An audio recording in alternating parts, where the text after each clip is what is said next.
మాకు సిటౌట్లో కూర్చుంటే చిట్టి పెట్టల సందడి ఎంత కనువిందుగా ఉంటుందో, అలాగే ఈ ప్రిన్సెస్ వైన్ కూడానండి. ఇదిగోండి జల్లేసి పూలు కూడా పెట్టాం. యువరాణి మొక్క కదండి, అంటే యువరాణికి జల్లేసినట్టు అనమాట. ఈ తీగలు బాగా పొడవుగా పెరిగండి, అడ్డొచ్చేస్తున్నాయి తలకి. ఇంట్లోనేమో అటు ఇటు తిరుగుతూ మా ఇంట్లో చేసే అమ్మాయి, ఇంట్లో వాళ్ళు ఏంటి తలకి అడ్డంగా అని చెప్పేసి వాళ్ళకి నచ్చినట్టుగా కట్ చేసేస్తున్నారండి. ఇంక ఇలా కాదని చెప్పేసి అవేమో మాటి మాటికి అలా కట్ చేసేయడం నాకు అయ్యో పాపం అనిపిస్తుంది. అందుకని జళ్ళ కింద, పోనీటైల్ కింద అలా వేసేసి వాటిని ఏదో ఒక రకంగా అలా వేలాడనిచ్చేలాగా చేయడం కోసం నా తిప్పలు నేను పడుతున్నాను.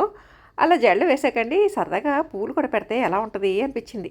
మిరప మందార ముడుచుకున్నట్టుగా బాగుంటుంది కదండి, ఆ మందార పూలు పెట్టానన్నమాట. ఇదిగోండి ఇటుపక్క కూడా జడలు ఈ తీగలు అలా పైనుంచి కిందకి జాలువారుతూ భలే కలర్ఫుల్గా ఉంటాయండి. డిఫరెంట్ డిఫరెంట్ షేడ్స్లో ఆ ఎండ వెలుగుని బట్టి, అంటే సన్లైట్ని బట్టి కూడా చక్కగా మెరుస్తూ ఉంటాయన్నమాట.